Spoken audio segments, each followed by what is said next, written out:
Oh, je veux l'adorer.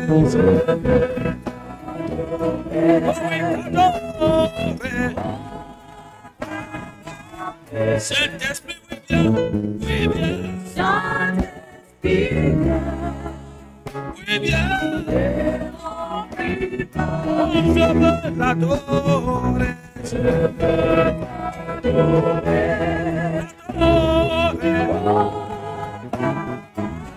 Saint-Esprit, oui bien, oui bien. Saint-Esprit, Oh, oui bien. Oh, je veux l'adorer.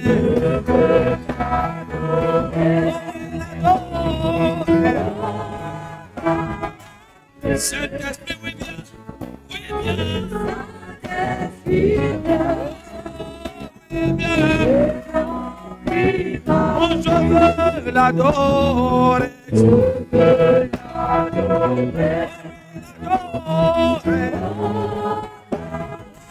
Saint-Esprit, oui bien. Oh, oui bien. Château qui était c'est pour te servir. Oh,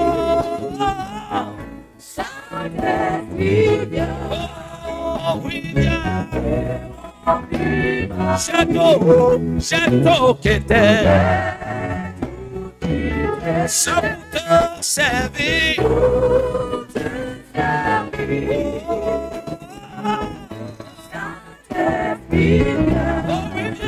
Oui bien. Château qui t'aime.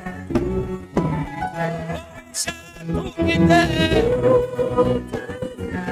C'est pour te servir, Saint-Esprit. Rati palanda pali katosapa. Rababo renge de pali katande trasa pala. Ah Seigneur, nous allons écouter ta parole. Je prie que tu parles à notre cœur, que tu parles à notre esprit, que tu nous fasses comprendre les réalités bibliques, que tu nous fasses comprendre ta parole. Car tu as dit, ton peuple périt par manque de connaissance. Nous allons acquérir cette connaissance qui va nous permettre de rentrer en contact avec notre Dieu, pour que nous réussissions notre consécration, afin que nous réussissions notre destinée sur la terre. Car nous sommes fatigués d'échouer. Nous sommes fatigués d'échouer. Nous voulons aller de l'avant. Nous savons que nous avons avec nous un grand Dieu, un puissant Dieu qui n'échoue jamais. Mais nous avons besoin, Éternel de Tout-Puissant, de nous, de te connaître en profondeur, afin que de par cette connaissance réelle, véritable que nous avons de toi, tu nous fais rentrer de gloire en gloire, progresser de gloire en gloire, afin que nous puissions être source de témoignages pour toute cette nation-là et pour des personnes qui ne te connaissent pas, ils se donneront entièrement à toi par notre témoignage au nom de Jésus-Christ. Tu dis Amen, tu es béni. Assieds-toi s'il te plaît.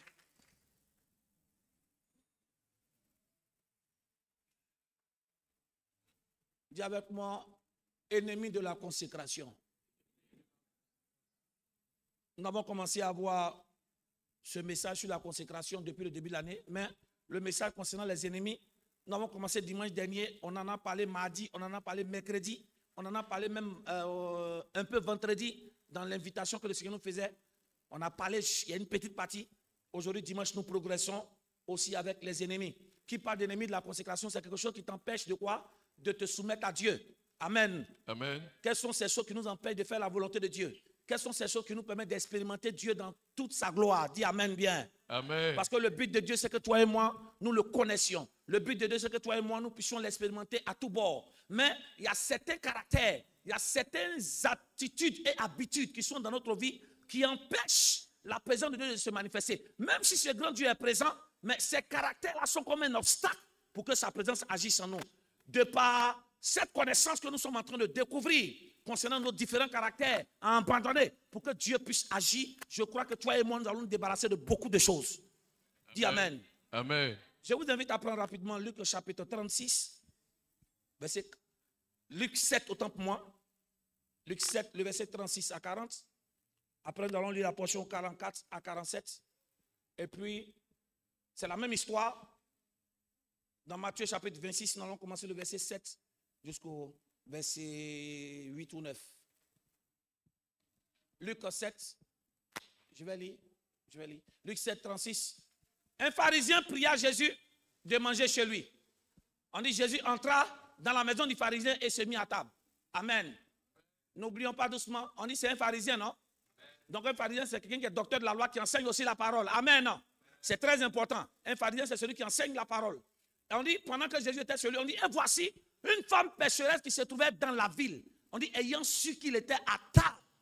Oh Seigneur. On dit, ayant su qu'il était à table dans la maison du pharisien, apporta un vase d'abatte plein de parfums. Amen. Déjà par la lecture, on voit que Jésus est rentré dans la maison. On a même demandé les nouvelles jusqu'à ce qu'il était à table. On est d'accord, non? Quelqu'un te dit à la maison, tu ne vas pas à table pour manger un coup. On est d'accord? Donc tu rentres chez quelqu'un, on te demande d'abord les nouvelles avant de venir à table pour manger. Donc vous voyez, on voit que Jésus ne venait pas d'arriver. Jésus a passé un peu de temps là. Vous allez comprendre dans l'explication. On dit, cette femme, non, je n'ai pas lu le verset 37. Et voici une femme pécheresse qui se trouvait dans la ville, l'ayant su, qui était à table dans la maison du pharisien, apporta un vase d'albâtre plein de parfums. Oui, nous connaissons l'histoire, allons vite. On dit, et se tint derrière, au pied de Jésus. On dit, elle pleurait et bientôt, elle lui mouilla les pieds avec ses larmes, ou de ses larmes. Puis, les essuya avec ses cheveux. On dit, les baisa et les oignit de son parfum. Le verset qui suit, 39. Le pharisien qui l'avait invité, voilà. Le pharisien qui l'avait invité, voyant cela, dit en lui-même, dit avec moi, dit en lui-même. Ça veut dire que quand il a parlé, personne n'a entendu. Il n'y a que lui seul qui a entendu, parce que c'est lui qui parle, mais aussi Dieu aussi qui entend. Dis amen bien. Il se dit en lui-même, il dit, si cet homme était prophète, il connaîtrait qui est le Seigneur Dieu. Comment on peut traiter un être humain? Il dit, il connaîtrait qui est de quelle espèce est la femme qui le touche. Dis avec moi, qui et de quelle espèce est la femme qui le touche. Il dit, il connaîtrait que c'est une pécheresse. Il ne dit pas qui seulement, mais il dit espèce. Ça veut dire quoi? Il la compare à un animal.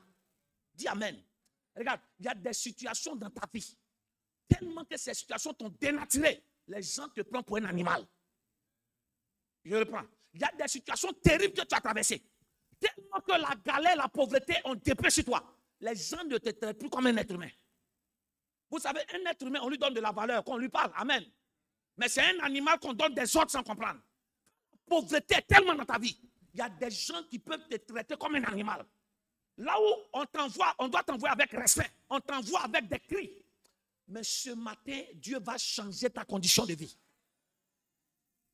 Oui, verset 39. On dit, verset 40 maintenant, Jésus prit la parole et lui dit, Simon, j'ai quelque chose à te dire. C'est très important. Hein? Parce que le verset 26, on va comprendre. Vous voulez savoir de quel Simon? En fait, ce n'est pas de Simon Pierre. C'est le nom du pharisien qui l'a envoyé. On va voir ça dans Matthieu 26. C'est pour ça qu'on prend Matthieu 26. Simon, j'ai quelque chose à te dire. Il dit, maître, parle, répondit. Donc Jésus va donner une parabole pour étayer. On saute rapidement, prends le verset 44 à 47. Oui. Il dit, puis, se tournant vers la femme, il dit à Simon, vois-tu cette femme? Il dit, depuis que je suis rentré dans ta maison, donc on comprend, non? C'est ce qui? C'est pas Simon Pierre. Donc c'est ce Simon le pharisien. On est d'accord maintenant? Elle dit quoi? Depuis. Donc il ne vient pas d'entrer. Il dit, vois-tu? Depuis. Dis avec moi, depuis. Donc quand il y a le mot depuis, ça veut dire qu'il y a eu un temps. Donc depuis que je suis rentré dans ta maison, tu ne m'as point donné d'eau pour me laver les pieds. Mais elle les a mouillés de ses larmes. Deux, elle les a essuyés avec quoi? Ses cheveux. Allons vite. Le verset 44, 45 maintenant. Il dit, tu ne m'as point donné de baiser. Mais elle, depuis que je suis entré, elle n'a point cessé de me baiser les pieds. Oui, continue. Tu n'as point versé l'huile sur ma tête. Mais elle a versé du parfum sur mes pieds. Oui. C'est pourquoi je te dis, ses nombreux péchés ont été pardonnés car elle a beaucoup aimé. Dis avec moi, elle a beaucoup aimé. Mais il dit, mais celui à qui on pardonne peu, aime peu. Dis amen. Matthieu 26 maintenant. Je vous ai dit que la Bible elle-même s'explique par elle-même. Donc déjà, il y a certaines révélations, lorsqu'on lit la parole de Dieu, nous parle en même temps. Amen. Oui. Donc c'est la même histoire. Matthieu 26, verset 7. On dit une femme s'approcha de lui, tenant un vase d'abatte. C'est parce qu'elle a un vase d'abatte. On dit qu'il renfermait quoi? Un parfum. Non, saute, va un peu en haut. Le verset 6. Tu as lu au verset 6. Voilà. Comme Jésus était avec Béthanie dans la maison de Simon le lépreux. Dis avec moi, la maison de Simon le lépreux. Descends, oui. On dit, une femme s'approcha de lui, tenant un vase d'albâtre qui renfermait un parfum de grand prix, et pendant qu'ils étaient à table, elle répandit le parfum sur sa tête. Amen. Donc c'est la même histoire. Sauf que j'avais besoin seulement d'une précision. Dis amen. Donc le Simon dont il t'agit, c'est le Simon le pharisien, mais qui est lépreux. Assieds-toi dans la grâce de Dieu. Oh, Seigneur, aide-nous. Permets que ce matin, ta présence se manifeste puissamment en nous-mêmes. La réelle repentance et la réelle délivrance commencent par l'intérieur pour sortir à l'extérieur. Nous sommes fatigués de vivre une vie chrétienne d'échec. Nous voulons avancer et réussir. Mais nous avons vécu l'échec pas parce que tu l'aurais voulu, mais parce que nous-mêmes, nous avons choisi de ne plus laisser des comportements qui empêchent Dieu d'agir. Mais cette année 2025, l'année de la consécration, c'est-à-dire séparation de tout ce qui n'est pas bon, pour accrocher la volonté de Dieu. Amen. Dieu te bénisse. Dieu te fortifie. Voici une histoire qui se déroule dans une ville qu'on appelle Béthanie. Amen. Et Jésus arrive, ou du moins est invité à rentrer dans une maison pour aller manger. Et celui qui invite Jésus à manger, c'est un pharisien. Qu'est-ce qu'il fait? Il enseigne la parole de Dieu. C'est ça un pharisien. C'est un docteur de la loi, donc il enseigne. Mais ce dernier, avant, je ne peux pas citer que ce soit avant ou après, il y a eu quelque chose qui s'est passé dans sa vie. Parce que ce dernier qui invite Jésus dans sa maison s'appelle Simon. Mais la Bible dit qu'il était lépreux. Dis amen. Parce que j'aimerais te dire, dans la parole de Dieu, on nomme quelqu'un en fonction de son mal. Donc, si quelqu'un a la lèpre, on met son nom et on met dessus le lépreux. Amen. Donc, ce n'est pas que c'était un surnom, non. Ce Simon-là a été lépreux. C'est très important. Il a été lépreux. Et il a même, oui, j'ai bien dit, il a été. Parce que s'il était encore lépreux, personne n'allait rentrer chez lui. On se comprend? Ce Simon-là, ce n'est pas qu'il est lépreux maintenant, non. Parce que s'il était lépreux maintenant, personne ne serait rentré chez lui. Parce que selon la parole de Dieu, tous ceux qui sont lépreux, on les met à l'écart. Mais il s'est avéré que cet homme-là, puisqu'il était Simon le lépreux, si les hommes s'approchent de lui, c'est qu'il avait été lépreux et que Dieu l'a guéri. Amen. Il avait été lépreux. On l'avait mis quoi? En autarcie. On l'avait rejeté. Mais Dieu l'a fait grâce. De telle sorte qu'il a été guéri. Maintenant, les gens qui l'avaient quoi abandonné à cause de sa lèpre pouvaient vivre avec lui. Dis amen. Et ce Simon-là, normalement, c'était lui qui était le mieux placé pour comprendre le rejet de cette femme pécheresse. Parce que cette femme-là, tout le monde la traite de pécheresse et tout le monde la fuit. Le fait que tout le monde la fuit, ça fait que quoi? Elle se sent rejetée. Et sur moi, normalement, quand cette femme s'approche des gens, c'est Simon le lépreux qui est bien placé pour comprendre que lorsque tu te sens rejeté, ça fait mal. Donc c'est lui qui doit quoi? Au contraire, la tendre la main, ou du moins lui tendre la main pour lui offrir l'amour de Dieu. Tu n'as pas dit amen. Puisqu'il a déjà vécu le rejet parce qu'il avait la lèpre. Et les gens l'ont rejeté et par la grâce de Dieu, il s'en est sorti. Et cette femme-là qui est en train de vivre des blessures. Parce que quand elle s'approche des gens, tout le monde ne veut pas la voir. Donc, normalement, quand elle s'approche des gens, la seule personne qui est censée bien la traiter, c'était Simon le lépreux. Mais au lieu que Simon, qui avait la lèpre, qui avait été guéri, puisse tendre la main à cette femme, au contraire, il a commencé à la juger. Oh. Il a commencé à la juger. Laissez-moi vous dire, beaucoup de personnes, suis-moi bien, sont blessées par des personnes qui expérimentent Dieu. J'aimerais te dire, beaucoup de tes attaques et de tes frustrations, ça ne viendra pas par quelqu'un qui n'a jamais expérimenté Dieu. Il y a des frustrations qui vont venir par des gens qui ont déjà vu la main de Dieu dans leur vie. Ce Simon de lépreux, il a vu la grâce de Dieu. Il pouvait mourir dans la lèpre, mais Dieu l'a guéri. Jusqu'à maintenant, il enseigne aux autres. En fait, s'il enseigne aux autres, ça veut dire quoi? Il enseigne l'amour de Dieu aux autres. Maintenant où il doit vivre l'amour, il ne vit pas. Beaucoup de personnes, nous sommes des professeurs en donnant des leçons. Mais quand il s'agit d'appliquer la leçon, on disparaît. Si les pharisiens, il enseigne l'amour de Dieu. Si tu enseignes l'amour de Dieu, tu es censé faire quoi? Pratiquer l'amour de Dieu. Bien aimé, la vie chrétienne, ce n'est pas une histoire de quoi? De parler seulement. C'est dans les actes. Je reprends. C'est dans les actes. Il ne suffit pas seulement de dire je t'aime. L'amour, c'est dans les actes. Il ne suffit pas seulement pendant dans ton adoration. Oh Jésus, je t'aime. Non. Après que tes larmes fuient couler dans tes actes de tous les jours, démontre à Jésus que tu l'aimes. Donc l'amour de Dieu n'est pas manifesté seulement pour être entre les quatre murs de l'église. L'amour de Dieu est manifesté pour que quoi? Le dehors comprenne son amour et que les gens du dehors s'évitent pour venir à l'intérieur. Plein de personnes. Cette femme est pécheresse. Ça veut dire qu'elle ne connaît pas encore l'amour de Dieu. Elle comptait, normalement c'était Simon qui devait lui donner une bonne place. Parce qu'il venait de vivre la main de Dieu. Mais ce Simon qui avait eu des problèmes que Dieu a quoi? Dieu a intervenu dans sa vie. C'est lui au contraire qui repousse la femme. Que Dieu nous donne d'être conscients de comment est-ce que de par nos caractères, nous pouvons empêcher d'autres personnes d'avoir accès à la main de Dieu. Il y a des gens qui pensent que le fait que tu as expérimenté la grâce de Dieu, ça te rend propriétaire de Dieu. Fais attention. On n'est pas propriétaire de Dieu. On est seulement locataire de la présence de Dieu en nous. Et cette présence dure lorsqu'on manifeste de l'amour aux gens. Quelle spiritualité! Ce Simon le lépreux, c'est un pharisien, il était quoi? Docteur de la loi. Il était spirituel. Mais un spirituel sans amour de Dieu. C'est où? Non, je suis désolé. Sans l'amour du prochain, ça est où? Beaucoup de personnes se retrouvent comme Simon le pharisien. On parle en langue, on prie en langue. Mais après le parler en langue, qu'est-ce qu'ils sont après vis-à-vis de nos prochains? Dis amen bien. Regarde. Pourquoi est-ce qu'il n'a pas aidé la femme? Au contraire, il disait dans son cœur, c'est une femme pécheresse, il ne voulait même pas aller près d'elle. Parce que son intérieur était mauvais. Une spiritualité dont le cœur n'est pas comme celui de Jésus. C'est une spiritualité sûrement bien satanique. Tu peux prier Jésus, mais Dieu ne va jamais approuver ta vie. Parce que pour approuver ta vie, il faut que Dieu approuve ton cœur. Connaître la Bible par cœur, enseigner la parole, c'est pas de nous des gens que Dieu approuve. Ce qui permet à Dieu de t'approuver, ce n'est pas le fait que tu parles de lui, c'est ce que ton cœur manifeste de la bonté envers ton prochain et envers Dieu. Vos amens sont partis. Maintenant, suivez-moi bien. Quand Jésus est rentré, la Bible que Jésus dit, depuis que je suis rentré, tu n'as pas pris soin de moi. Chez les Juifs, dès qu'un étranger rentre chez toi, la première des choses, tu enlèves ses chaussures, tu laves ses pieds. Deuxième des choses, tu laves ses mains. Troisième des choses, tu mets de l'huile sur sa tête. C'est-à-dire avant qu'il ne s'asseye. Donc Simon le lépreux n'a pas fait tout ça.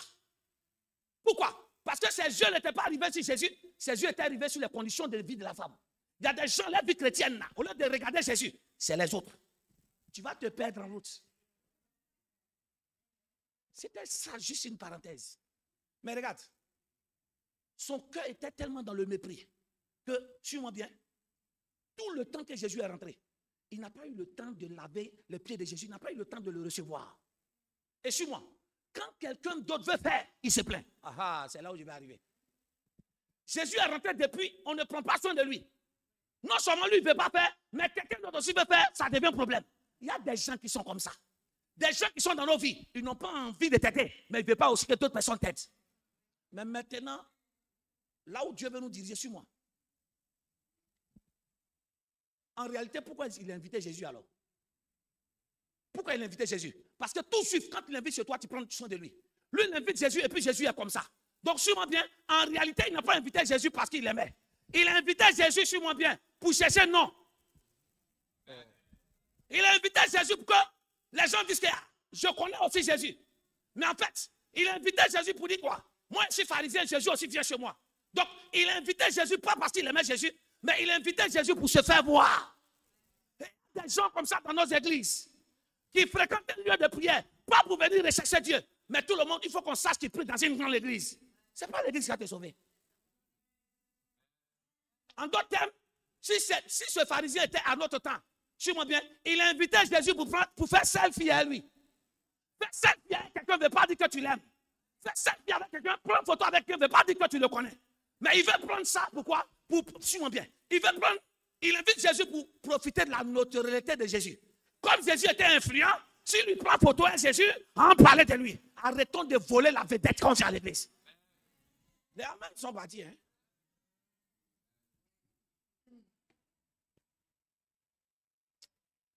En réalité, vous allez vraiment m'excuser.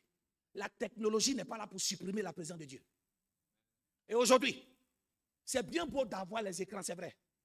Mais la vérité, beaucoup de personnes sont distraites par ça. C'est bon d'avoir les portables même à l'église. Mais la vérité, beaucoup de personnes sont distraites pendant que la parole passe par le portable. Ne laissons pas la technologie nous éloigner de Dieu. Ou bien n'imposons pas la technologie à Jésus. Non. C'est une parenthèse.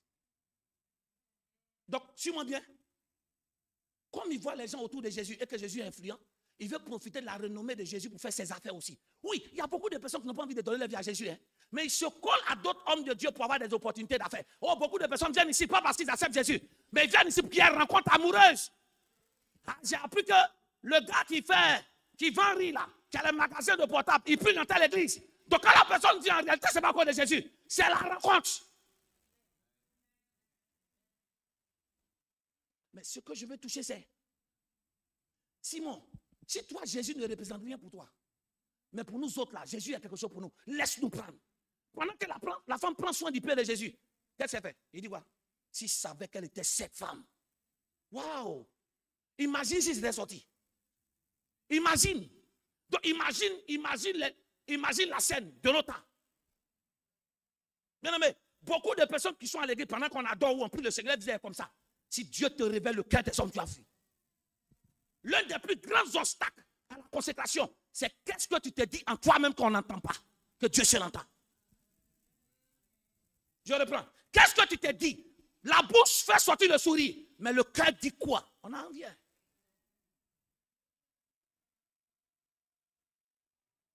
Suivez-moi bien. Mais en réalité, il est en train de déverser le rejet qu'il avait vécu là, sur la femme. Parce que de toute façon, on l'a méprisé là. Et puis, il a duré pour être guéri. Suis-moi bien. Si c'était Jésus qui l'avait guéri, on allait savoir. Donc, il est passé par la loi de la purification chez les sacrificateurs. Donc, ça n'allait pas durer longtemps. Il y a des gens, parce que la situation a duré. Si toi, tu viens que Dieu a fait pour toi un coup. Non, on ne se comprend pas.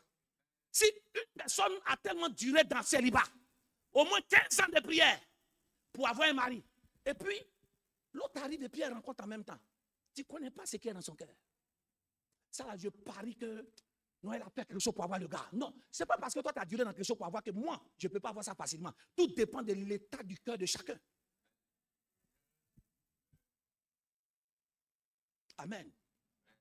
Nous nous trouvons aujourd'hui dans la maison de Simon. Qui est-ce que nous regardons dans la maison de Simon? En d'autres termes, qui est-ce que nous regardons dans la maison de Dieu?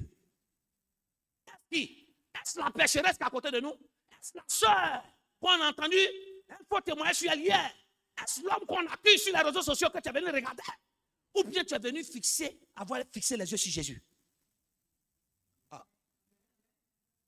Les amens sont en train de disparaître. Oh, pourtant, on n'est même pas encore arrivé loin. Il ne faut pas t'inquiéter, même si tu dors, le message te trouvera dans ton sommeil. Oui, non, il ne faut rien. Je sais de quoi il te parle.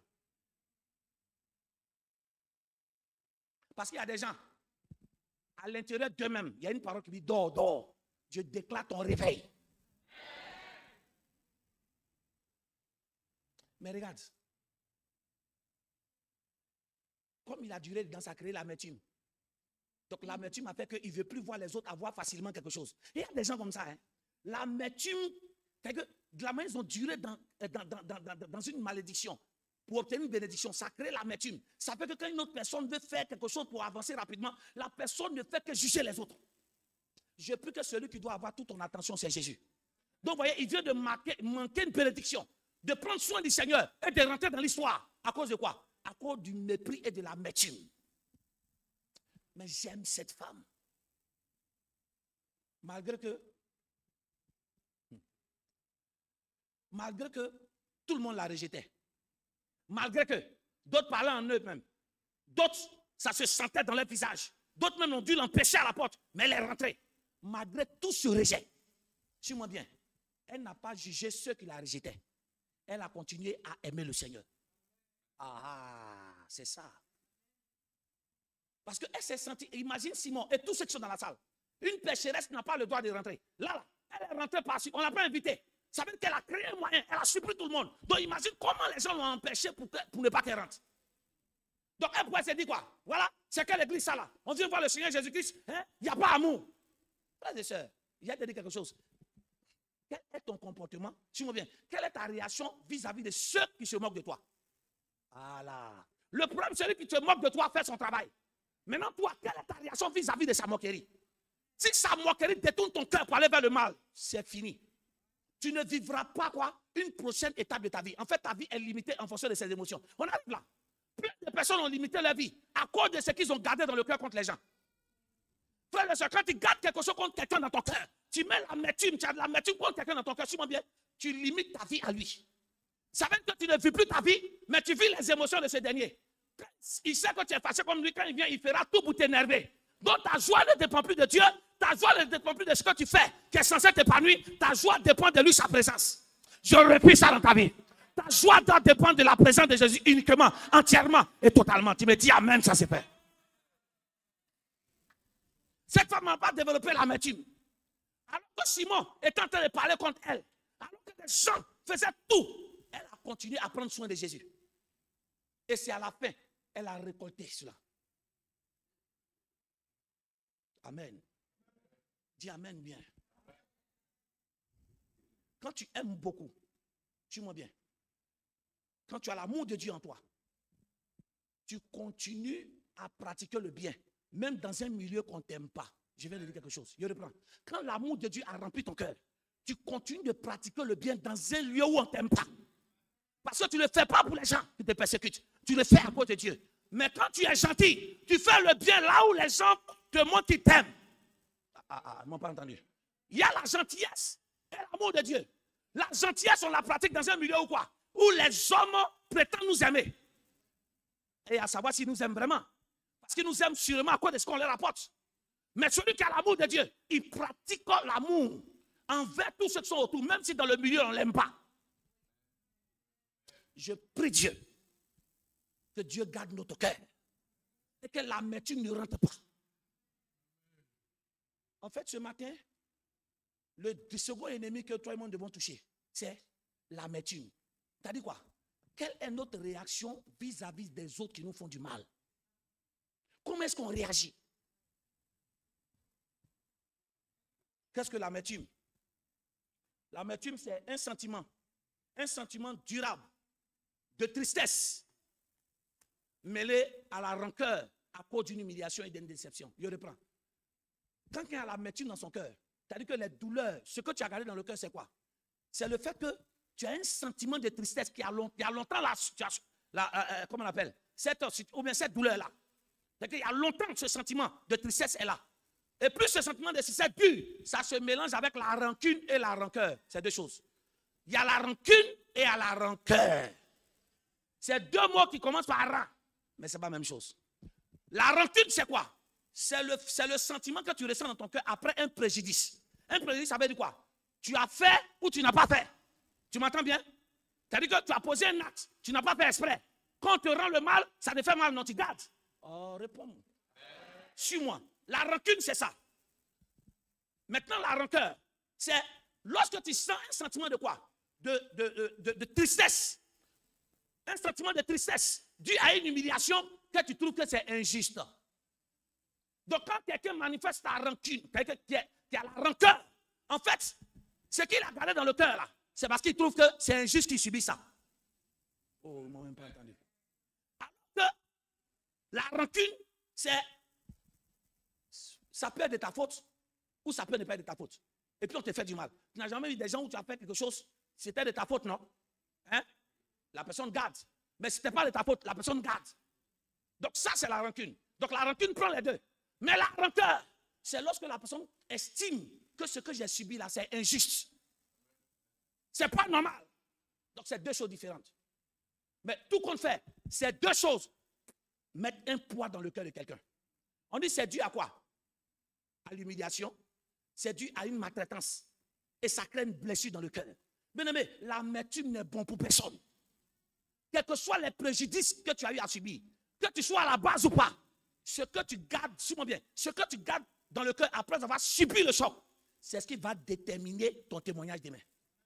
C'est-à-dire que tu dois quoi? Travailler ton cœur jusqu'à ce que quoi?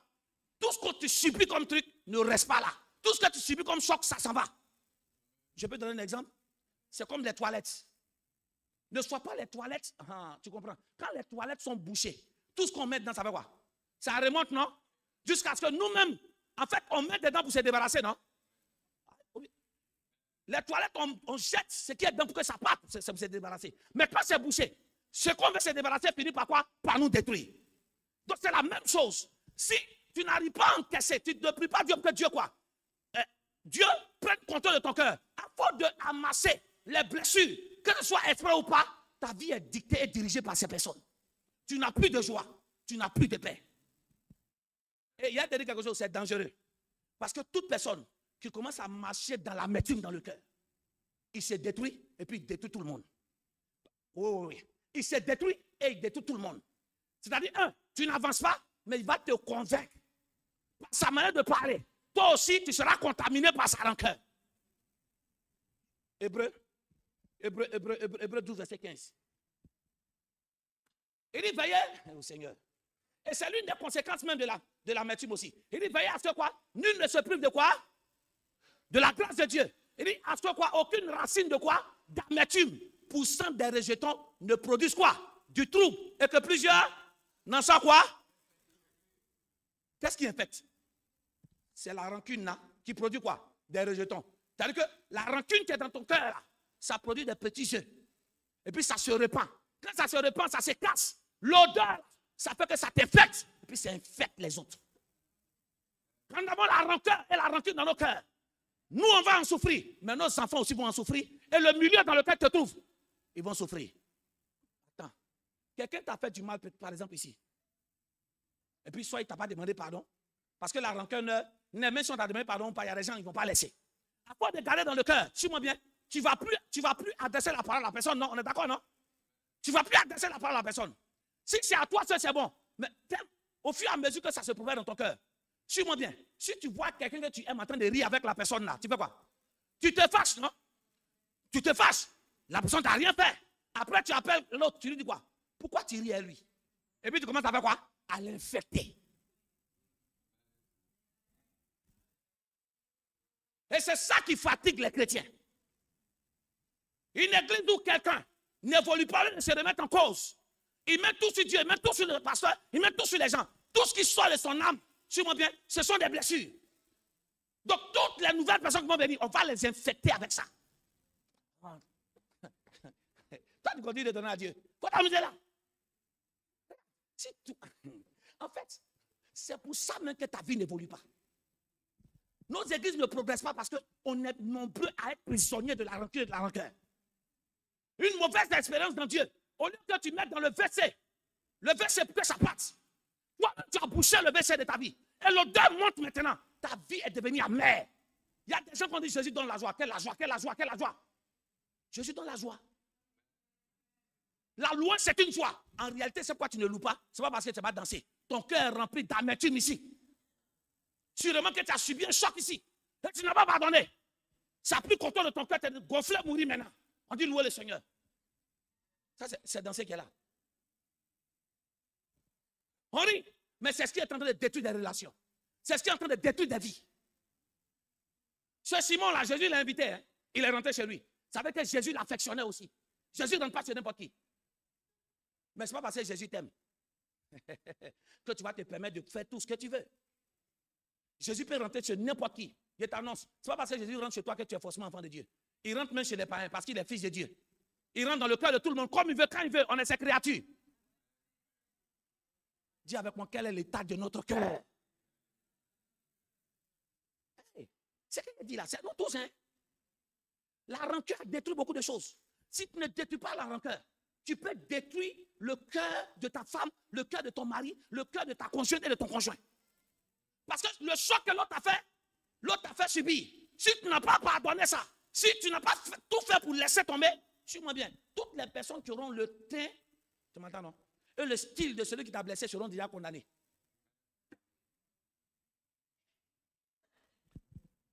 J'espère que les tout là, c'est vraiment la tout. Ou bien c'est l'abondance, c'est le verset qui se débouche. Que le Seigneur débouche les vannes de nos cœurs pour que tout ce qui n'est pas bon puisse partir. Il dit, veillez à ce que quoi? Nul ne se prive de la grâce de Dieu. Et qu'on ne trouve pas quoi? L'amertume parmi vous. Ça veut dire quoi? Qu'est-ce qui peut tuer la grâce? C'est l'amertume. C'est tout. Il dit, veillez à ce que nul ne se prive de la grâce de Dieu. Et que quoi? Qu'il y ait aucune, à ce qu'aucune quoi? Racine d'amertume ne pousse des rejetons. Ça veut dire que l'amertume, avant de détruire, ça veut quoi? Ça pousse. Donc l'amertume ne vient pas un coup. Hein. C'est le fait qu'il y a le choc. Et puis ça pousse des petits herbes. Donc l'une des conséquences de l'amertume, c'est que l'amertume nous empêche de quoi? De voir la grâce de Dieu. Toutes les prophéties ne se réalisent pas. Quel est l'état de ton cœur vis-à-vis de ces prophéties? Qu'est-ce que tu as gardé dans le cœur? La grâce de Dieu. Si on dit que la grâce, c'est quoi? C'est cette chose qui nous permet, c'est ce revêtement qui nous permet d'avoir certaines choses que l'argent était censé nous donner. Ou du moins, c'est certaines choses que nous acquérons, mais sans payer. Donc, il y a certaines choses où tu étais censé ne pas fournir des efforts. Mais aujourd'hui, pourquoi? Parce que la grâce de Dieu, que si toi ne travailles pas. Pas parce que Dieu est impuissant. Mais là, ce qui est dans notre cœur est devenu un fardeau. Pendant que la grâce en haut, c'est ton cœur pèse lourd. J'ai dit, si Dieu ouvre tous nos cœurs ici, il y a des gens, nos cœurs sont devenus très gros. Pourtant, notre cœur doit avoir la forme du cœur de Jésus. Dis Amen. Ça nous prive de la grâce de Dieu. Et à ce niveau, suis-moi bien. Dis, j'ai laissé. Ce n'est pas ça qui est important. Parce qu'il y a des choses que toi et moi on dit, on a laissé. Mais dès qu'une situation similaire est provoquée, tu rentres dans tous les états. En réalité, suis-moi bien, ce n'est pas dire qui enlève. Il faut le secours de Dieu pour enlever. Personne ne peut enlever ça. Quelqu'un m'entend? Personne ne peut enlever le sort que tu as reçu.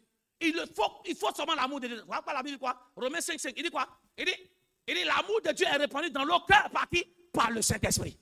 Il n'y a que le Saint-Esprit qui veut travailler sur le cœur de quelqu'un. Il n'y a que. Donc, quand tu vois des personnes qui sont dans cette amertume-là, et puis l'amertume, il y a son degré. Donc, tu t'imagines, il y a longtemps, c'est depuis ton enfance, c'est comme ça. Il faut laisser. Il a laissé. Mais dès qu'il y a un comportement, on réagit. Pour qu'on arrive à laisser totalement, et que ce mal ne guide pas notre vie, il faut l'amour de Dieu. Et l'amour de Dieu, ce n'est pas dans la bouche. Il faut que le Saint-Esprit rentre dans ton cœur. Si le Saint-Esprit n'est pas rentré dans ton cœur, tu vas dire j'ai laissé. On va faire, ça t'étape.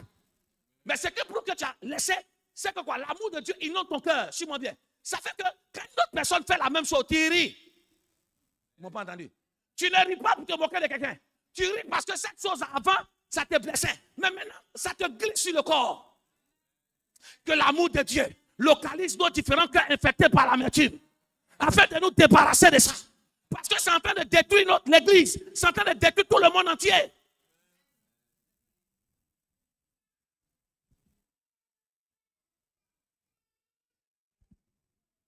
C'est très important. C'est très important que l'état de ton cœur et l'état de ton âme soient remplis de l'amour de Dieu. Regarde ce que Proverbe 7, Proverbe 23, verset 7. Il dit, l'homme, il dit, l'âme est telle. Trouvez-moi ça, Proverbe 23, verset 7. Il dit, l'homme est tel sont les pensées de son âme. Proverbe 23, verset 7. Lis ça, lis ça. Car oui. Il est comme les pensées de son âme. On dit quoi? Car il est quoi? Comme les pensées de son âme. Amen. Donc l'homme ressemble à quoi? Aux pensées de son âme. Donc en réalité, suis-moi bien, c'est l'âme qui dicte ce qu'on fait. L'âme, c'est le ciel des émotions. Donc tout ce que nous faisons est motivé par quoi? Par ce que nous avons déjà vécu dans notre âme. Donc, suis-moi bien, si ton âme n'a eu que des expériences blessantes, tout ce que tu vas dire là, c'est blessé. On se comprend? Tout ce que tu vas dire, puisque c'est ce que ton âme a emmagasiné. Et faisons attention. Voilà pourquoi il est important de vivre ce que Romains 12, verset 2 dit quoi? Il dit quoi? Ne vous conformez pas au siècle présent, mais c'est quoi? Transformez par l'intelligence, par le renouvellement de votre intelligence. D'autres disent de votre pensée. D'autres disent de votre esprit. Dans la Bible, on parle d'esprit. Quand on parle de cœur, on est en train de parler de l'âme.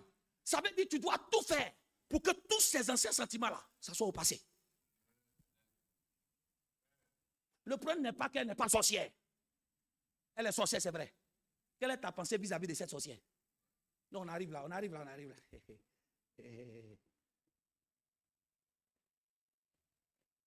Dis Seigneur, voici mon cœur. Aujourd'hui, hein, je ne veux plus traîner ce fardeau. Dis ce que j'ai déjà vécu. Dis avec moi, mon passé n'est plus dicté. Dis, mon passé n'est plus dicté. Ou du moins, mon présent n'est plus dicté autant pour moi. Dis, mon présent n'est plus dicté par ce que j'ai vécu dans le passé. Mais ce que j'ai vécu dans le passé me pousse à m'attacher au Seigneur. Et non pas à magasiner la rancœur. Tel il est, tel nous sommes. Donc, tout ce que toi et moi nous sommes, c'est quoi? C'est le résultat de nos pensées, de notre âme. Ton âme est dans quoi? Ton âme est où? Quels sont les ressentis de ton cœur? Frères et sœurs, tant que ton âme n'a pas encore été guérie, si ton esprit n'a pas encore été renouvelé, tu vas te priver de la grâce de Dieu. Parce qu'il ne sert à rien d'avoir des problèmes venir à l'église pour en prier. Non. Parce que c'est la grâce de Dieu qui fera que tu sortiras de là. Mais pour que la grâce de Dieu marche, il faut que ton cœur choisit d'abandonner. Il y a des gens qui ont fermé leur cœur totalement aux hommes et totalement à Dieu. Tu as dit quoi? Ça là, je ne peux jamais laisser. Mais je ne peux jamais laisser te condamner.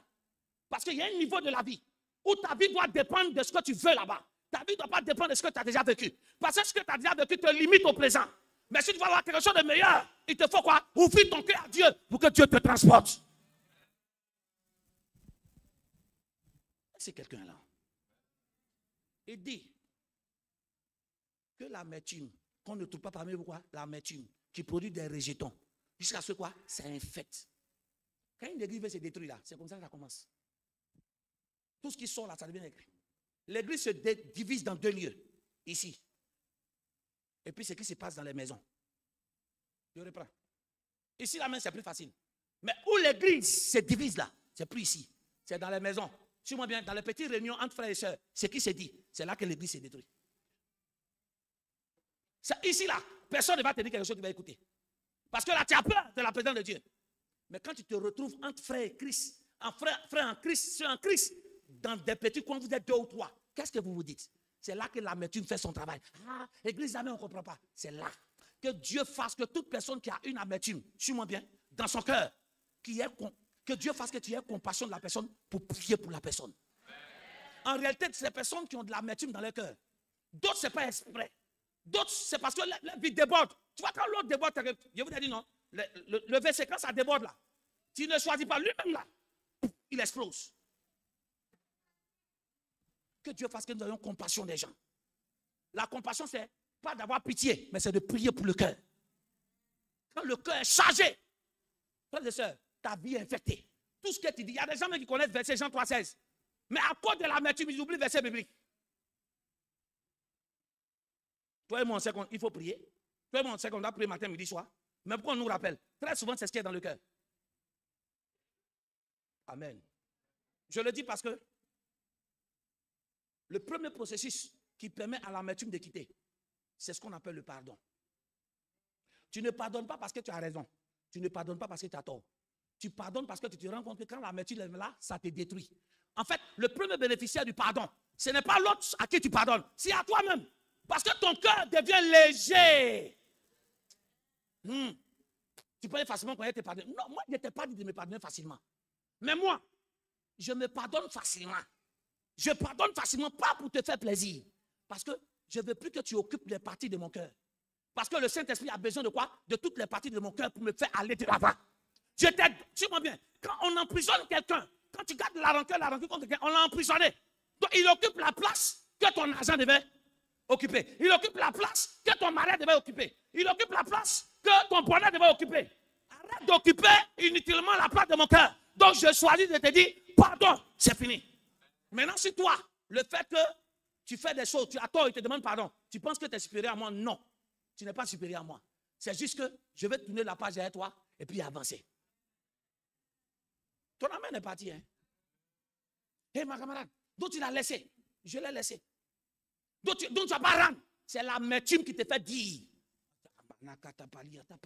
C'est l'amertume qui te fait avoir des réactions. Je vous l'ai dit tout à l'heure. Il dit, l'homme est tel sont les pensées de son âme. Ça veut dire, quand tes pensées sont renouvelées, la première réaction que tu as vis-à-vis de quelqu'un, c'est d'abord des bonnes choses. Je vais te démontrer que nos pensées, notre âme est tellement endeuillée. Notre âme n'est pas enrichie sur de bonnes pensées. Un exemple. Le 14, va te passer Saint-Valentin. D'après les hommes, c'est faire de l'amour, non? Hein? Tu appelles ton chéri, ne décroche pas. Réaction. Réaction. Tu commences à 18 h. Tu es où? J'espère que tu n'es pas. Pourquoi est-ce que notre première réaction, c'est il n'est pas une femme? Vous voyez comment notre âme est endeuillée, non? Notre âme a enregistré ça. Oh, c'est pas ça. En temps normal, quand tes pensées sont renouvelées, suis-moi bien, tu ne penses pas à ce qui est mauvais d'abord. La première pensée, c'est qu'est-ce qu'elle a eu? Qu'est-ce qu'il a? En fait, ce n'est pas la jalousie. Oh, dis amen. Ce n'est pas la jalousie d'être avec quelqu'un qui prend contrôle de ton cœur. C'est le fait que tu ne sais pas ce qui est arrivé à celui que tu aimes ou celle que tu aimes. Mais pourquoi vous ne voulez pas répondre? Là, ça me calme. Hein? Pourquoi est-ce que la première des choses, c'est de penser, dès que quelqu'un t'appelle, tu ne te poses pas? Tu es qui? Tu fais quoi? Tu manges où? Vous voyez? Ce manque de confiance, c'est dû au choc que notre âme a eu. Mais ce que tu ne sais pas, quand tu commences à être prisonnier de ça, la première personne qui souffre, c'est toi. Parce que si je décroche pas jusqu'au matin, tu vas veiller. Et c'est là que tu te rends compte que le Seigneur t'a appelé à veiller et prier. Il y a des gens qui les appellent, oh Seigneur, il est minuit, je crie. Ce n'est pas le Seigneur. C'est quelque chose. C'est quelque chose. Tu appelles 2 h de décrochement. Oh Seigneur, il est 2 h. Tu es l'Éternel qui parle à 2 h du matin. Toi, tu sais que c'est l'Éternel qui parle à 2 h qui t'a besoin. En réalité, quand nos pensées sont renouvelées, notre première réaction vis-à-vis du comportement de quelqu'un, il faut te soucier de la personne d'abord. Les amens sont partis. Hein? C'est pas facile, mais on doit y arriver. Parce que tellement que ton âme est sur le négatif, tu te fais du mal. Toi, on se fait du mal cadeau. Est-ce que quelque chose de bon ne peut pas sortir de la tête de quelqu'un? Si.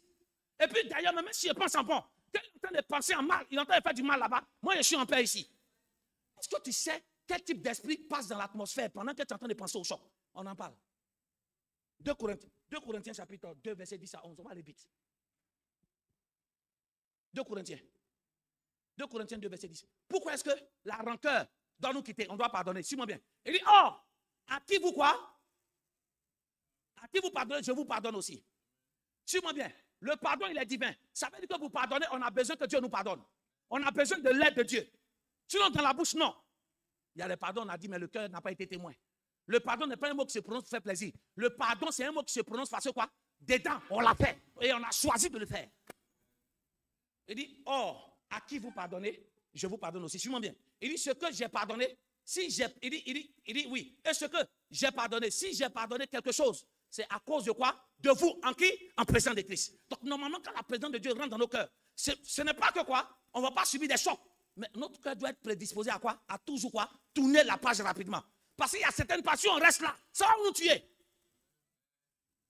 Maintenant, suivez-moi bien. Pourquoi il nous dit pardonner vite? Suivez-moi bien. Le verset 11. Il dit, afin de ne pas laisser qui? Afin de ne pas laisser à qui? À Satan qui? L'avantage sur... Car nous n'ignorons pas quoi? Ses desseins. Donc, pourquoi il nous dit de pardonner? Pourquoi il nous dit de laisser la rancœur? Pour ne pas que Satan prenne l'avantage. Ça veut dire que plus je garde, plus c'est quel esprit qui rentre? C'est Satan. Donc, il y a des gens, il y a un mélange de l'esprit de Dieu et Satan dans le cœur.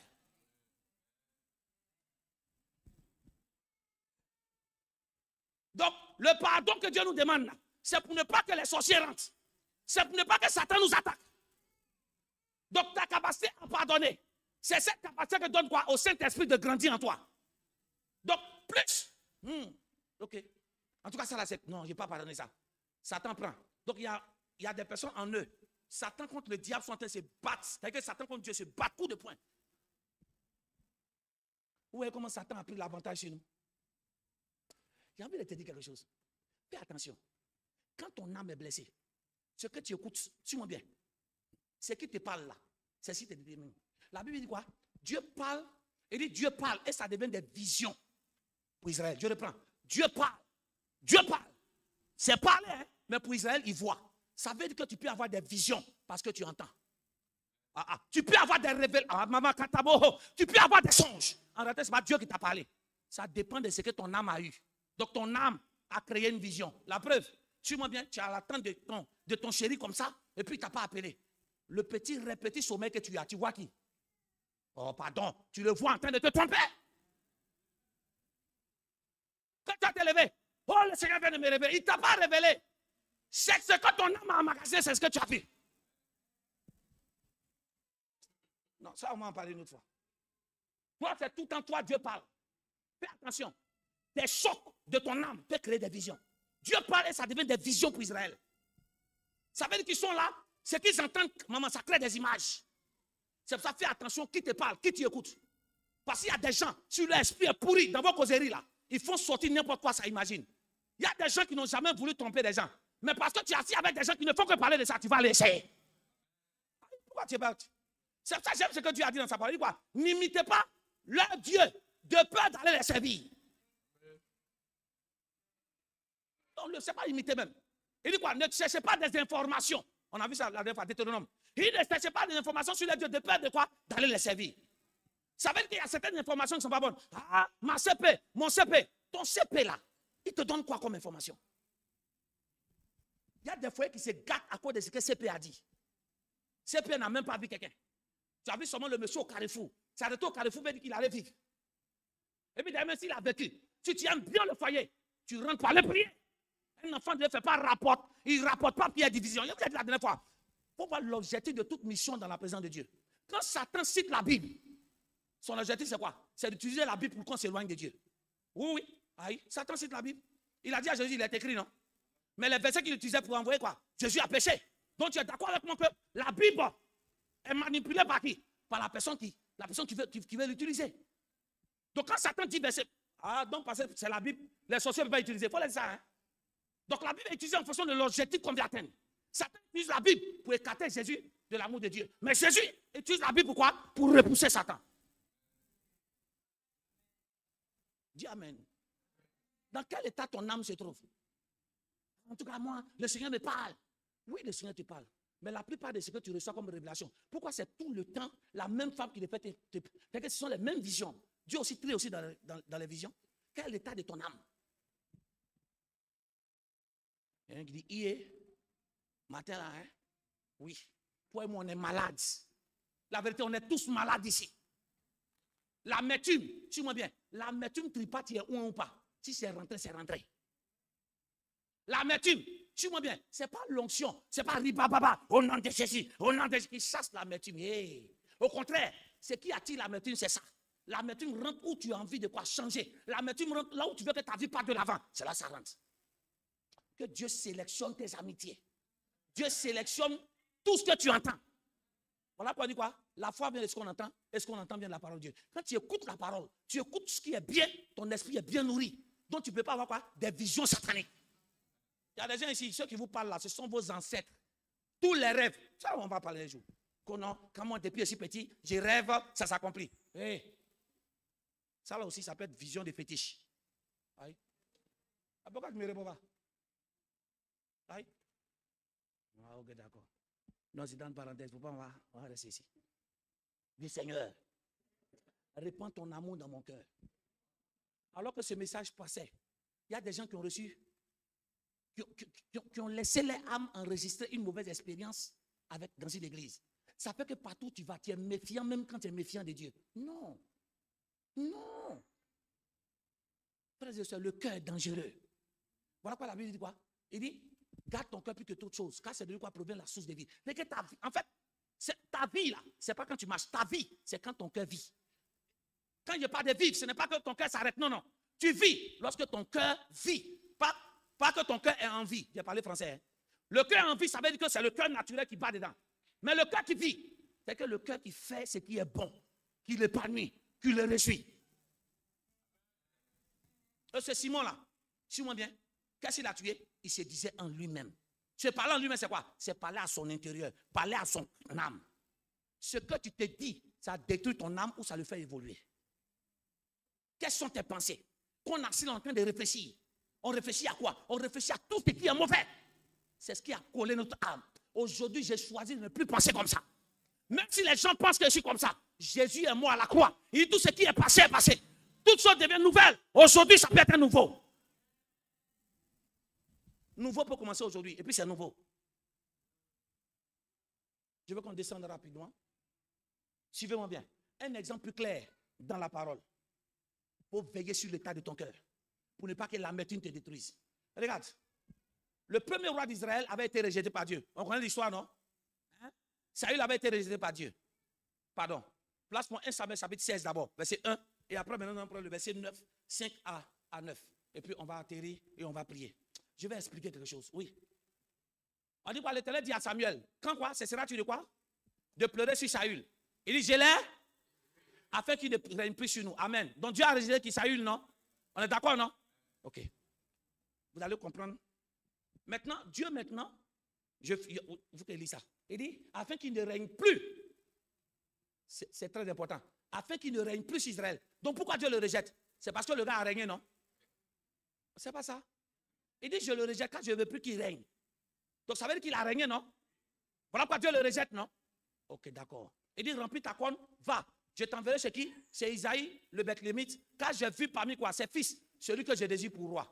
Donc maintenant, l'homme de Dieu s'en va maintenant chez Jessé, ou bien d'autres c'est Isaïe, c'est, comment on appelle? Le papa de David, où il va le trouver. Maintenant, quand il arrive là-bas, il faut qu'il trouve le roi. Regarde ce que le verset 5 dit. Oui. Suivez-moi bien. Hein? Le verset 7, verset 6. Ok, suivez-moi bien. On dit, lorsqu'il est entré, en voyant Eliab, suivez-moi bien. On sait qu'il allait dans la maison pour choisir le roi, non? Donc, la première personne qu'il voit, c'est qui? C'est Eliab. Viens avec moi, Eliab. Voilà ce que Samuel dit. Certainement, c'est loin de l'Éternel. C'est ici. Il dit qu'il est ici devant moi. Amen. Et maintenant, Dieu vient répondre. Oui. Le verset 7 dit, on dit quoi? L'Éternel dit à Samuel, ne prends point garde à quoi?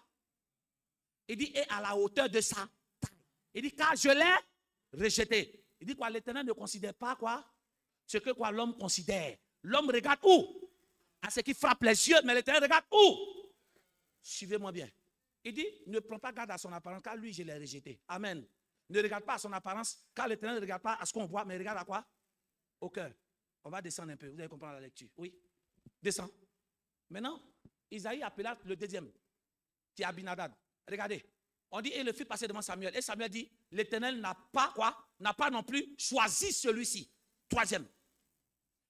On a fait passer le troisième enfant. Donc après Eliab, c'est qui? Abinadab. Après Abinadab, c'est Shama. Et on dit, et Samuel, on fait passer Shama. Et Samuel dit, l'Éternel n'a point non plus quoi? Choisi celui-ci. Le verset 10 maintenant. On dit, Isaïe fit puis il fit passer tous ses enfants. Et Samuel dit, l'Éternel n'a point choisi aucun d'eux. Suivez-moi bien. Suivez-moi bien. Il va pour choisir le roi. Les paroles que l'homme de Dieu fait sortir sur les enfants sont différentes. Sur qui? Sur Eliab. Il dit, Dieu l'a rejeté. Ne regarde pas son apparence, car Dieu l'a déjà rejeté. Car Dieu ne regarde pas l'apparence, mais regarde quoi? Au cœur. Mais les autres enfants, suivez-moi bien. Donnez-moi Shama et puis Abinadab. Il ne dit pas Dieu a rejeté. Il dit Dieu n'a pas choisi. C'est français. Il dit Dieu n'a pas choisi. Normalement, puisque c'est David, on attend. Donc normalement, on devait dire tous les autres rejetés. Non, si Eliab seul, c'est Eliab seul, on dit rejeté. Mais les autres, on dit Dieu n'a pas choisi. Ça veut dire, suis-moi bien, les autres ont été sélectionnés par Dieu, mais Dieu n'a pas pris un dedans. Mais Eliab, lui-même là, il n'a pas concouru. Il n'a même pas composé. Il a été écarté sans que, en fait, Dieu ne l'a même pas sélectionné pour dire en choisir. Mais en réalité, quand Dieu rejette, selon 1 Samuel 16, c'est lorsque la personne a déjà régné, non? Tu rejettes quelqu'un, c'est parce que tu as déjà fait tes preuves. Mais on nous dit ici, selon le texte, que c'est maintenant Eliab. Pourquoi on le choisit comme roi? Donc, quand il a été rejeté, on doit s'attendre qu'il a déjà fait ses preuves, il a déjà régné, puis Dieu n'a pas approuvé. Mais en réalité, cet homme-là n'a pas, suis-moi bien, il n'a pas régné physiquement, mais avant que Samuel ne vienne, il a régné déjà avec son cœur. Il n'a pas été roi physiquement, mais déjà, il a régné déjà avec son cœur. Et l'état de son cœur a montré qu'il n'est pas quoi? Sélectionnable. Les autres, ils ont été sélectionnés, mais Dieu ne les a pas choisis.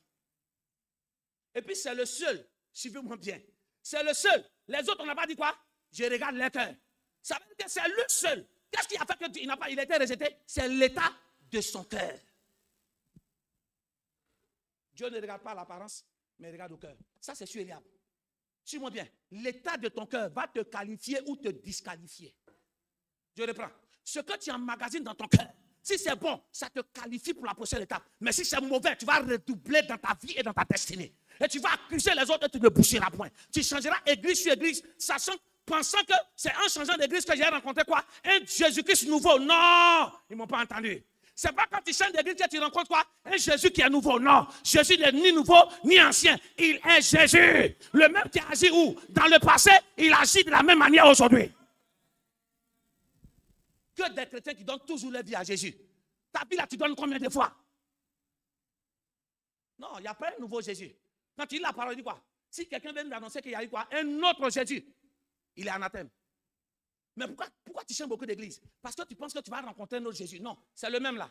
Tant que tu ne laisses pas ce qui est dans ton cœur, ce sont les mêmes effets et les mêmes causes que tu vas voir. Quelqu'un ne m'a pas entendu. Donc, Eliab a été disqualifié. Et tu vas comprendre. Pourquoi est-ce que Dieu m'aime la main? En fait, faites attention. L'apparence de quelqu'un ne révèle pas son cœur. Qui vous a dit que l'humilité, c'est dans la manière de marcher? Il faut le laisser. Hein. Il y a des gens là, c'est leur manière de marcher. Mais ce n'est pas qu'ils sont orgueilleux. Oh, laissez ça. Si ce n'est pas demain, tu vas voir qu'on est orgueilleux, il faut laisser. Il y a des gens qui ont été élevés dans l'excès, qui ont des enfants. Quand ils mettent la main dans la poche. En fait, c'est sont comme ça. Maintenant, ça, peut-être tu ne comprends pas. Tu es naïf de croire que c'est elle qui marche comment? Elle est sage. Il faut tenter. Il faut tenter. Il faut briser son cœur. Tu ne vas plus jamais tomber amoureux d'une femme. On gâte ton nom, qu'on gâte ton nom, qu'on gâte ton nom, qu'on gâte ton nom. Quand tu laisses, c'est sa photo que tu vois en esprit. Pourquoi je peux te dire que c'est à cause de l'état de son cœur? Suivez-moi bien. Donc, il n'a même pas voulu. Dieu dit lui là, je ne veux même pas entendre parler. Et beaucoup d'entre nous, c'est comme ça. Hein? Dieu ne veut même pas entendre parler de nous. Parce que le cœur avec lequel nous sommes à l'église, il faut laisser. Alors que le pasteur pense à faire évoluer l'église, ils font évangélisation pour détruire les gens. Il y a des gens qui ne font plus évangélisation dehors. Hein? C'est dans l'église, des gens sont faits. On continue. Que Dieu te bénisse. Quelqu'un souffre comme ça pour que des gens restent. Toi, tu souffres qu'ils partent. Il faut continuer dedans. Que Dieu te bénisse. Fort dedans. Mais tu penses qu'en faisant ça, suis-moi bien. En fait, qui a bâti l'église? Ce n'est pas nous. Jésus dit quoi? Je bâtirai. Quand une église est bâtie par le pasteur, ça peut se détruire. Mais si l'église est bâtie par Jésus, quel que soit les vents et marées, l'église peut se vider, mais ça ne va jamais se casser. Tu ne m'as pas dit amen, hein? Mais ce qui est sûr, c'est que tu sèmes, tu as récolté. Regarde 1 Samuel 17, verset 28 à 30. Et puis je vais expliquer un truc là. Et puis on va terminer. On dit Eliab, suivez-moi bien. David était allé sur le terrain pour aller donner la nourriture à ses frères. Et puis il se préoccupait d'eux. Donc quand David arrive, il voit Goliath qui parle. Donc il s'approche des gens. Qu'est-ce que Goliath dit? Suis-moi bien. Hein? En même temps, son grand frère, Eliab, là, il sort, il vient vers David. Regarde ce qu'il dit. David, son frère, aîné dit. On dit Eliab, son frère, aîné dit à David qu'il avait quoi, entendu parler à ses hommes. Tu vois, il y a des gens, quand tu as l'amertume dans leur cœur, quand tu as peur de quelqu'un, suis-moi bien.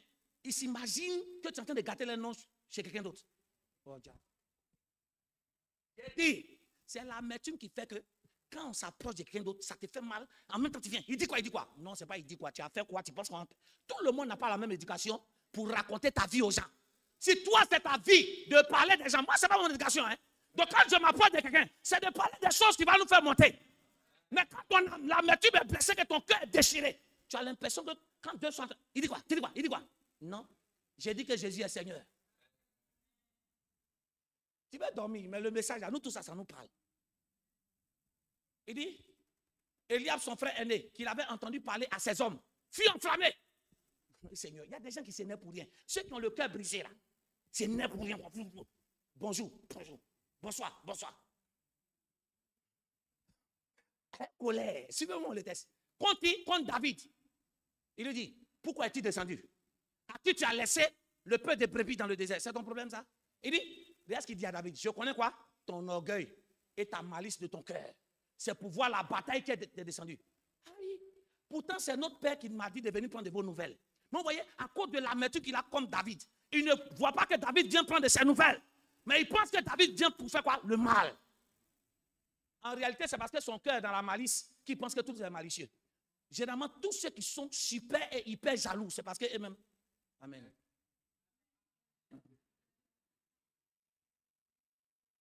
Demandez au papa là. Nos papas qui cherchaient femme là. Pourquoi est-ce que sa fille est comme eux?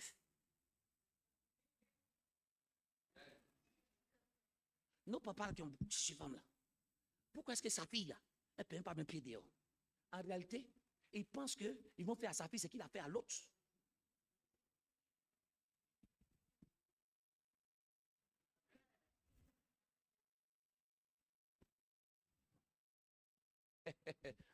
Suivez la suite. Maintenant, qu'est-ce que David? On dit, David dit, qu'ai-je fait? Ne puis-je pas quoi parler ainsi? Il dit, ne puis-je pas parler ainsi? En fait, David a dit, qu'est-ce que le Philistin a dit? C'est tout. David n'a rien dit. David dit, ah, qu'est-ce que j'entends? Donc, on lui a rapporté ce que le Philistin a dit. Donc, lui, vous voyez, il prend ça au fait parlable. Quelqu'un qui n'a rien fait. Pourquoi est-ce que tu viens pour le traiter de quoi? D'orgueilleux. Tu veux le traiter de quoi? Il est malicieux. Vous voyez comment son cœur était? Donc, il en, oh Seigneur, Dieu l'a rejeté parce que c'est quelqu'un qui en voulait à David. Sûrement qu'il avait entendu quoi? La prophétie sur la vie de David. Et lui étant l'aîné, dit Amen. Lui étant l'aîné, c'est pas lui Dieu choisi. Et c'est le dernier qui est en brousse.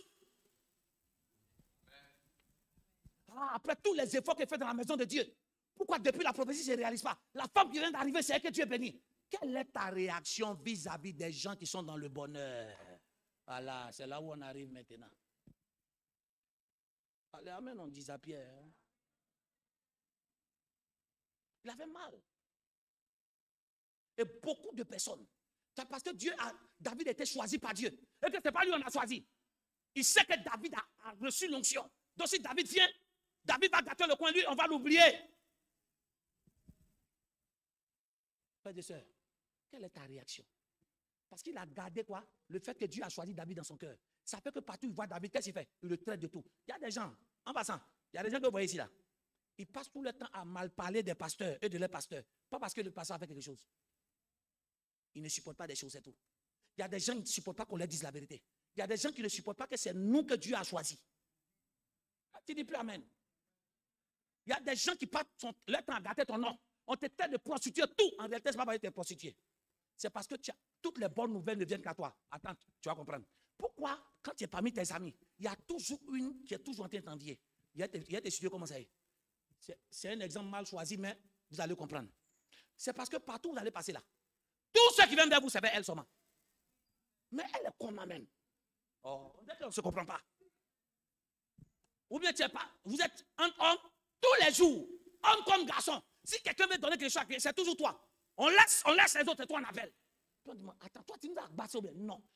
S'ils ne savent pas gérer ça, suis-moi bien, leur cœur va les conduire dans des fétiches, va conduire dans quoi? Dans la rancœur. Et dans la jalousie, ça les détruit. Élia, tu as été rejeté parce que tu n'arrives pas à supporter que David soit l'élu.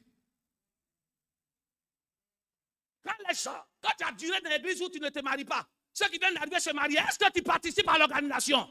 Violente question.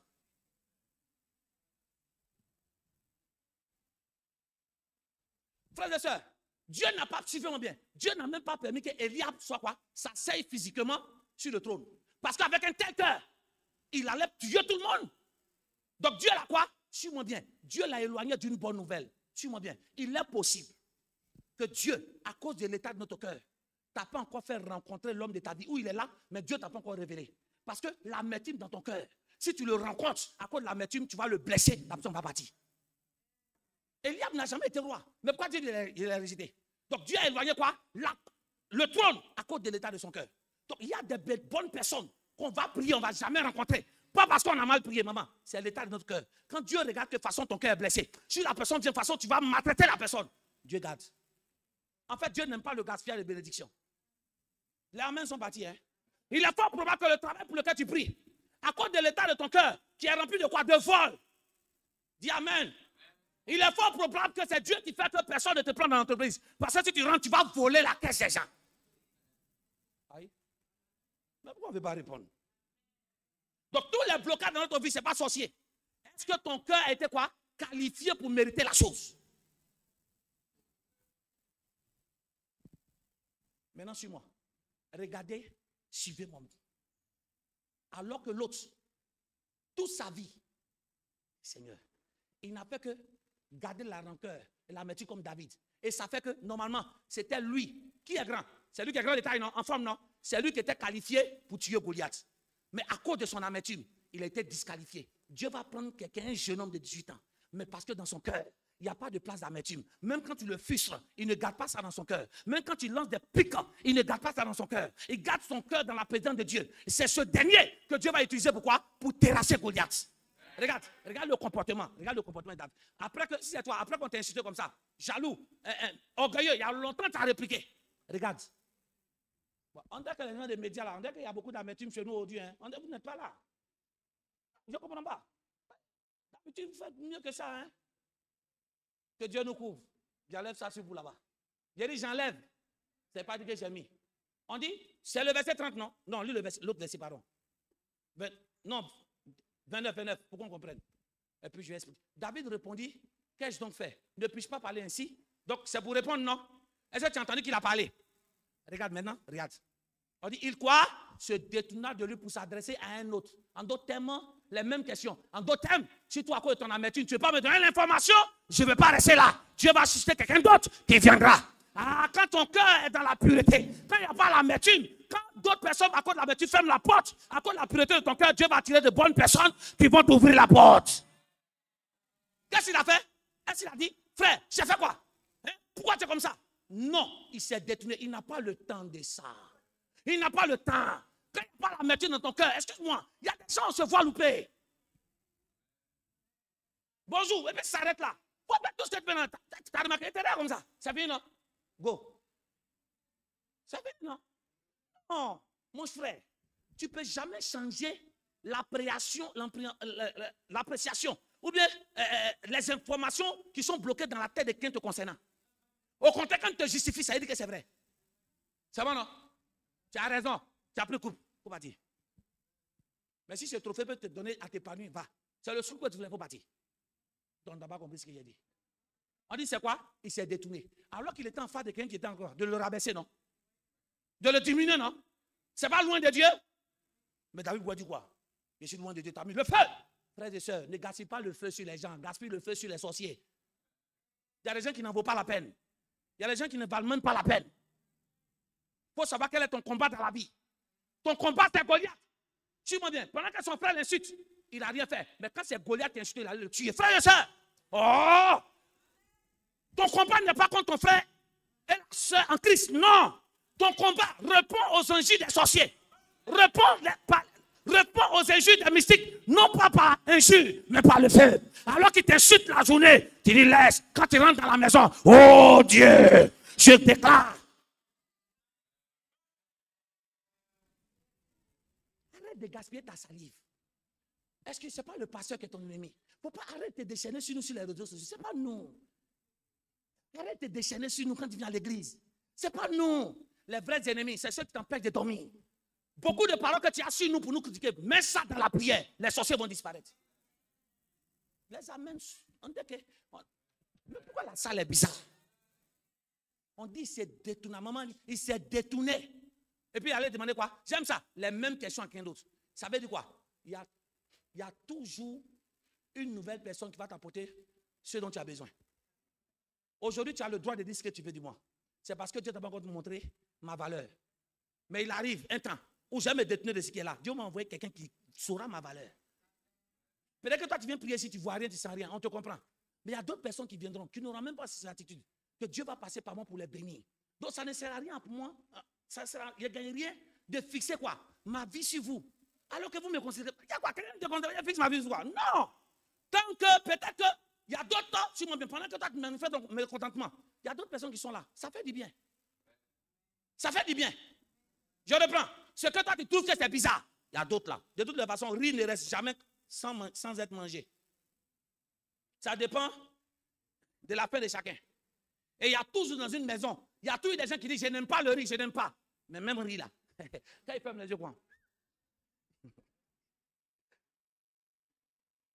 Qu'est-ce que je vais te faire comprendre? Suis-moi bien.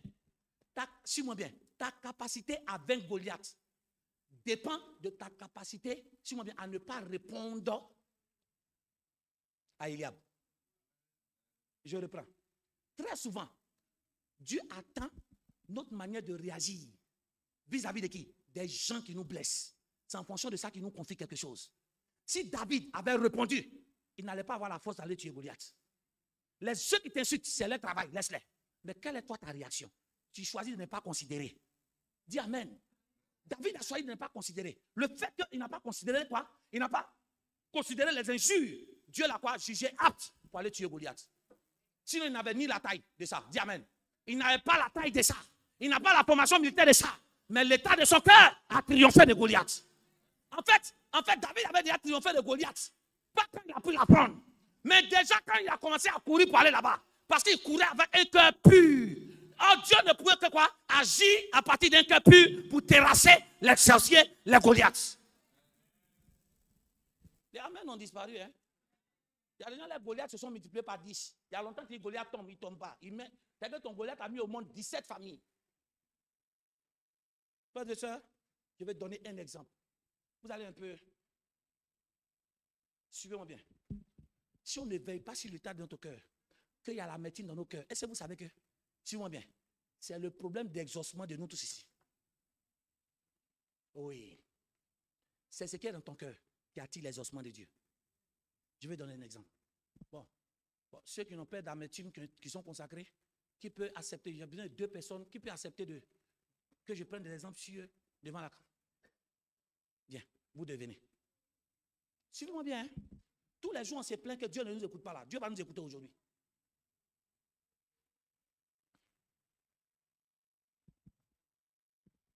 Suivez-moi bien. Je veux toute votre attention. C'est l'amertume qui fait que, tu vois, non, au lieu de te concentrer ici, tu as été parler des gens.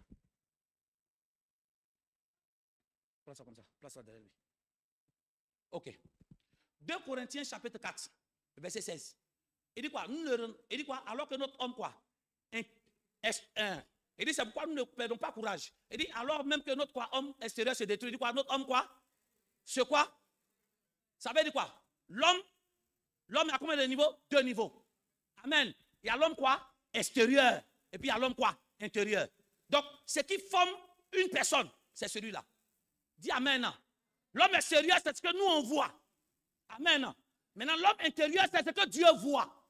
Parce qu'il dit quoi? Dieu ne regarde pas où? À l'apparence, mais il regarde quoi? Au cœur.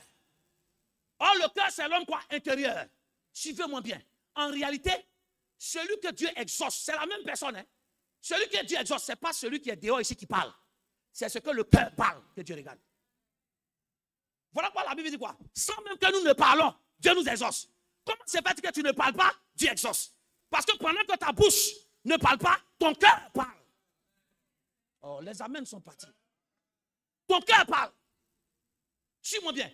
Donc, si c'est le cœur que Dieu regarde, ça veut dire que c'est là que Dieu écoute.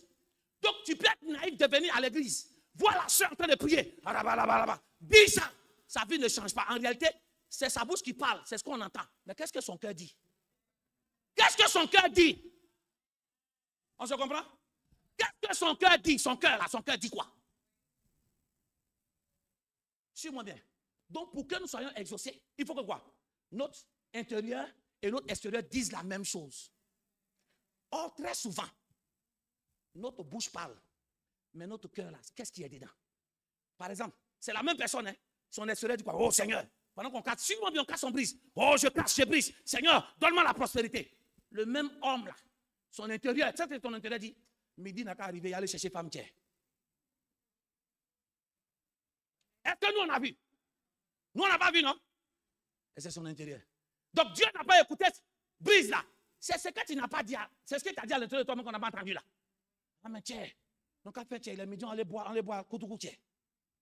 On entend, il a, oh, je casse, je brise. Frère, la vie chrétienne serait simple. C'est quoi? Dieu regardait à l'apparence pour nous exaucer. Aïe, ou bien? Pourquoi? On a l'impression que vous n'êtes pas ici. Donc, si tu es naïf de croire que ça bouge, pendant que ça bouge en train de dire, oh Seigneur, je suis fatigué, hein? Je veux changer de vie. Suis-moi bien. Son être intérieur là, voici sa parole qui est programmée là-bas. Dieu n'a pas besoin de là, on va voir. Ils vont connaître dans ma famille que j'ai. Ils vont connaître que moi aussi, je suis garçon. Ce n'est pas ton besoin de la bouche que tu as dit que Dieu écoutait. C'est ton besoin de ton âme là. Donc, toutes les portes qui sont bloquées là, ici, là, c'est qui? Qui parle? Maintenant, il faut comprendre. Regarde ici. Voilà, tu vois, façonner d'or. Ça, c'est son homme intérieur qui réclame le sommeil. C'est normal. Ça, c'est normal. Suivez-moi bien. Parce que les gens pensent que c'est lorsque mon extérieur parle. Non, Dieu dit que c'est qui est là, là. En fait, ça, là, c'est les hommes que ça impressionne. Mais lui, là, c'est lui qui doit impressionner Dieu. Quelle est la qualité de son cœur? Et c'est là que Marc 11, verset 23, il dit quoi? Si tu dis à une montagne, ôte-toi de là, tombe dans la mer. Donc, c'est la bouche qui a dit non. Mais il dit quoi? Si tu ne doutes pas où? Dans ton cœur. On ne s'est pas compris. Hein? Qui a parlé? La partie extérieure. Mais qui manifeste l'intégrité ou bien la foi? C'est ici. Donc, ça veut dire quoi? Ce que ton corps extérieur doit quoi? Doit dire, doit proférer la foi. Mais la foi qui vient d'où? D'ici. Est-ce qu'on s'est compris? Donc, les longues prières, c'est bon. Mais quelle est la qualité de ton cœur pendant que tu fais les longues prières? Quelles sont tes pensées? Il y a des gens même à l'église ici. Pendant qu'on est en train de prier, il bat les mains comme ça. Suis-moi bien, il est en train de flasher une fille comme ça. Il est en train de flasher un homme. Donc, si tu veux voir l'extérieur de quelqu'un, pour dire que pourquoi est-ce que Dieu n'agit pas? Mais mon frère, Dieu peut durer à l'église. Suis-moi bien. Pendant que lui peut nous manifester quoi? Seigneur, j'ai faim. Donne-moi à manger, ouvre-moi les portes.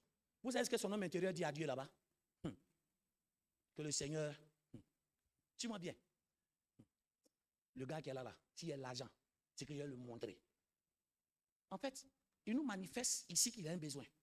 Mais son cœur dit, le but du besoin là, c'est pour le malheur des autres. Il y a des gens, ils sont focalisés seulement sur le malheur des autres. Tu as peur que les autres deviennent quelqu'un. On se connaît. Qu'est-ce que ton cœur dit? Pendant que tu es en train de prier, dans quel état d'âme ton cœur est? Donc, la consécration, du moins, la concentration là, ce n'est pas ici. Non, c'est ici. C'est à l'intérieur. Tu peux faire tout ça.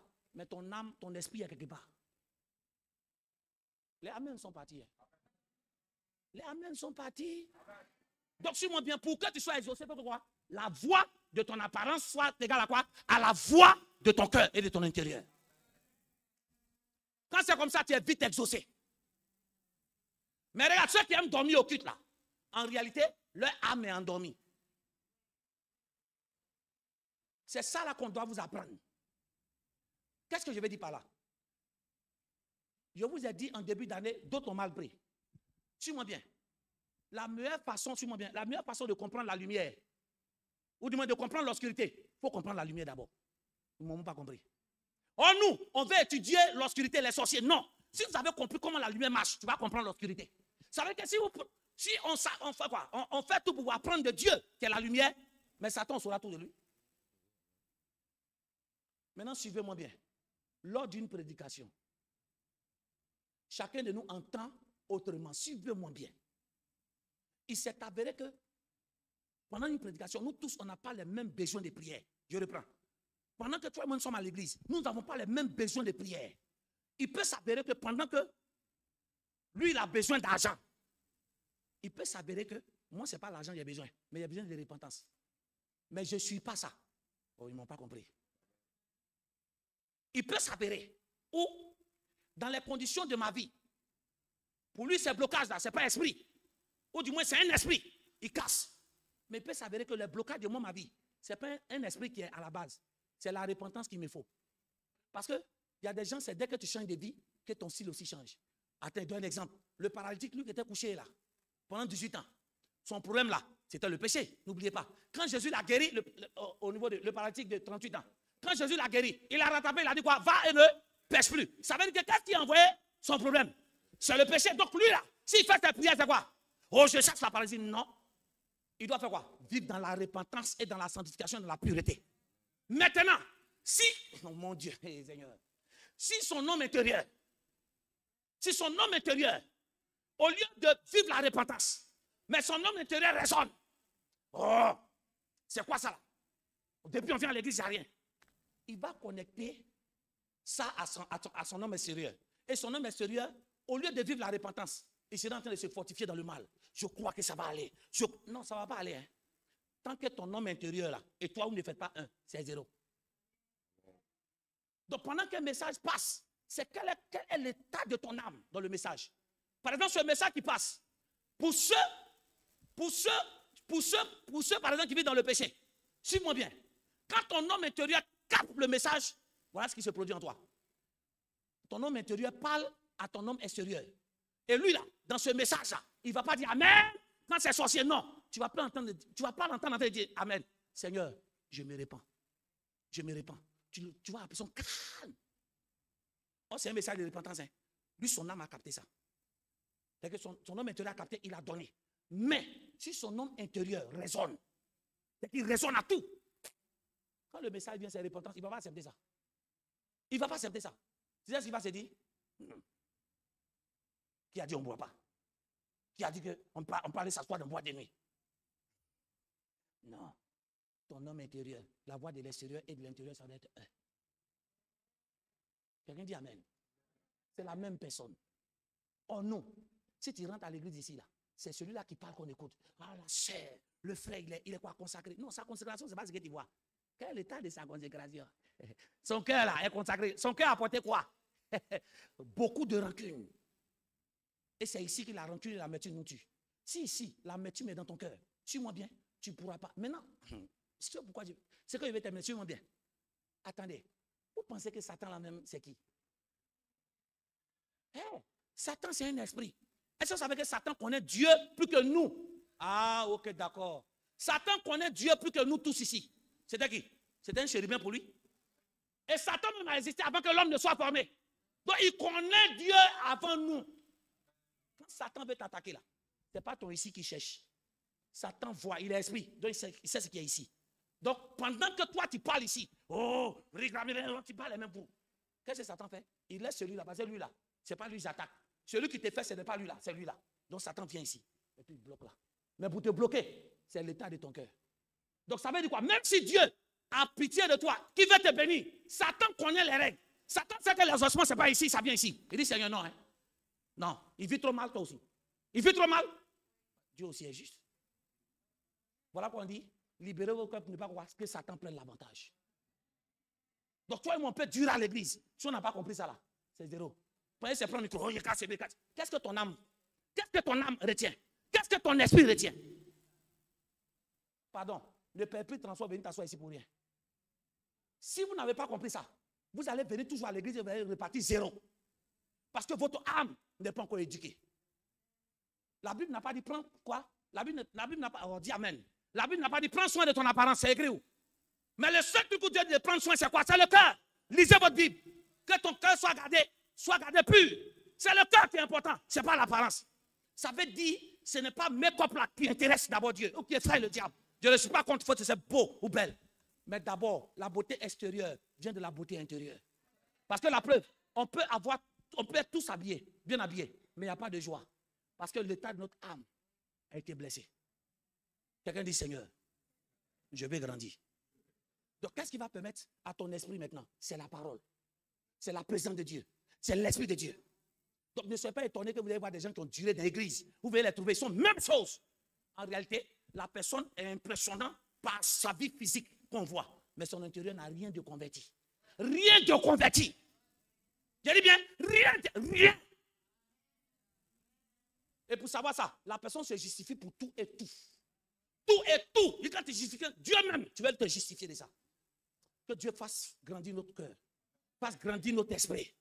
Et dit alors que quoi? Mon homme extérieur se détruit, qui grandit? Intérieur. Donc pour que tu sois exaucé, il faut que tu fasses grandir quoi? Ton homme intérieur. Comment on fait grandir l'homme intérieur? C'est la présence de Dieu, l'adoration, la parole de Dieu, l'obéissance. C'est ça qui fait que lui grandit. Et si lui il est grand, forcez lui là, il va grandir. Je reprends. Si lui il est grand, forcez l'extérieur va grandir. C'est la même personne, hein? C'est comme ça on est. Physiquement on est bien habillé, mais dans le monde spirituel, on a apporté quoi? La rancœur, le mépris. Tu peux voir des gens qui sont naïfs, il faut voir les réactions. Il suffit seulement que quelqu'un s'assoit quelque part. Oh, tu t'entends ça. Hey. Que Dieu vous bénisse, ça c'est vous.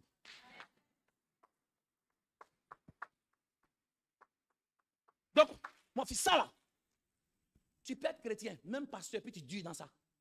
Parce que la prière, c'est pas. Non, ton âme dit quoi là-bas? Il y a des dit quelque chose. Tu vois comment notre cœur est atteint, notre âme est atteint? Regarde, quand tu es assis, quand tu penses à rien, hein? Mais dès que tu commences à prier, quelles sont les images qui viennent? Oh, non. Tu es en train de prier. Hein? On se connaît, nous tous ici, on vit ça. Tu es en train de prier. Quand tu ne pries pas, tu ne passes pas à la fille, à l'homme. Hein? Dès que tu commences à prier en même temps. Elle m'a eu, hein? Elle m'a eu. Dame, m'a parlé mal. Tu es en train de prier. Donc tu vois que quoi? Ton homme intérieur est infecté et affecté. C'est vrai que ça vous fait rire. Mais voilà quoi? Nos rires nous ont mis là. Donc si tu es naïf de croire que les amen veulent que la vie a changé, c'est faux. C'est l'amen de l'âme qui montre que notre vie a changé. Dis Seigneur, change mon intérieur. En réalité, qui suis-je à l'intérieur de moi? Tu nous montres que tu es tonton gentil, tante gentil. À l'intérieur, tu es qui? Quand tu es bon, même dans les frustrations, ta bonté reste. Mais quand tu es bon pour prouver aux gens, dès qu'on te fait du mal, tu arrêtes. Pardon, Simon le lépreux. Guérison de notre lèpre et manifestation de l'amour aux autres pour connaître Dieu. Maintenant, je reprends. Le but de l'amour de Dieu, là, ce n'est pas de faire du bien aux gens seulement. Non, non. Le but de l'amour de Dieu, c'est de faire du bien aux gens pour qu'ils s'attachent au Seigneur. Ah, c'est ça votre problème. Nous, notre amour est différent du monde. Nous, on ne fait pas le bien pour que la personne prenne le bien de Dieu pour aller faire n'importe quoi. Nous, on fait le bien pour que la personne s'attache à Jésus. Oh, l'église n'est pas ONG. Oui. L'église, on manifeste l'amour qui nous conduit à quoi? À Jésus. La femme, elle était concentrée sur qui? Sur Jésus, non? C'est ça. Quand tu viens ici, c'est Jésus. Ça veut dire que même si Simon te traite mal, il t'insulte, tu regardes qui? Donc tu ne changes pas quoi tes motivations. Quand elle est venue s'assise, ils l'ont poussé vous. Elle est venue se réasseoir. Et puis elle a continué. Tu vois, quand on te pousse, quand on dit tu ne pries pas aujourd'hui, ou du moins tu ne prêches pas aujourd'hui, tu ne chantes pas aujourd'hui, quel est ton comportement? Si aujourd'hui tu ne fais pas service, quel est ton comportement? Quand ton homme intérieur, quand ton homme intérieur est brisé, maman, qu'est-ce qui se passe? On comprend que si tu n'as pas fait, Dieu estime qu'aujourd'hui mon intérieur n'est pas prêt. C'est pour ça qu'on dit prendre la CNC, c'est dangereux. Parce que celui qui prend, ce n'est pas pour manger, c'est son âme qui mange. C'est ton âme qui mange. Donc, avant de prendre, Paul a dit quoi? Revoyez si vous êtes prêts. Ça veut dire quoi? Prêt pas parce que je suis bien habillé. Non. Quel est l'état de mon âme? Dans quelle vie je vis? Quel péché j'ai pratiqué avant de prendre? Mais celui qui est superstar spirituel, il veut prouver aux gens, pendant que son intérieur est gâté, ils sont en prendre, il a des problèmes. Dis avec moi, Seigneur, change mon intérieur. Change mon intérieur. Dis, je veux grandir en Jésus. Dis, en ce mois d'amour, c'est l'amour proclamé de Jésus qui marche dans mon cœur. Regarde, comment tu te sens quand on partage cadeau? Toi, tu n'as pas. Et puis les autres ont. Es-tu content? Tu continues de venir dans l'église ou bien ton visage change? Amen. Quand ton intérieur n'a pas encore changé, tu viens à l'église quand il y a fête. Mais quand il y a culte normal, tu ne viens pas. Dis Amen. Aïe. C'est ça. On vient à cause de la présence de Dieu. Je prie que Dieu change notre intérieur. C'est ça là que nous on applique. Quand tu arrives à ce niveau-là, suis-moi bien, tu ne te concentres pas sur les autres. Actuellement, je suis concentré sur moi. Le concentré ne veut pas dire que je prie. Non, je prie pour vous tous. Mais je prie que Dieu change mon intérieur. Et change mon caractère. Merci Simon, le lépreux, d'exister. Pour me rappeler toujours mes erreurs. Je vais changer. Mais toi-même là, tu seras privé de la grâce de Dieu. Comment, suis-moi bien, Jésus que tout le monde cherche à ce qu'il rentre chez lui. Lui, Jésus, il n'a même pas fourni effort. Lisez votre Bible, il y a des gens qui sont malades. Ils viennent, ils ne peuvent pas rentrer, il n'y a pas de place. Mais Simon, toi, Jésus que tout le monde ne trouve pas, il rentre facilement chez toi. Regarde comment il te comporte. C'est parce que vous avez la facilité à bénéficier de cette grâce que Dieu a mise sur moi. Voilà pourquoi vous êtes comme ça. Ça, c'est vrai. C'est pour ça que tu trouves que la vie chrétienne est facile. Mais il va arriver un moment où Dieu va imposer certains types de protocoles. Où tu iras dans une autre ville. Tu sauras que ce que tu avais facile ici, tu vas lutter pour avoir. Que Dieu te bénisse.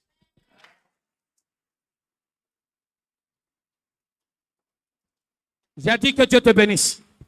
Dis avec moi, Seigneur. Seigneur, change mon intérieur. Seigneur, l'amertume, la rancune, dis ça m'a blessé. Dis je veux sortir de là.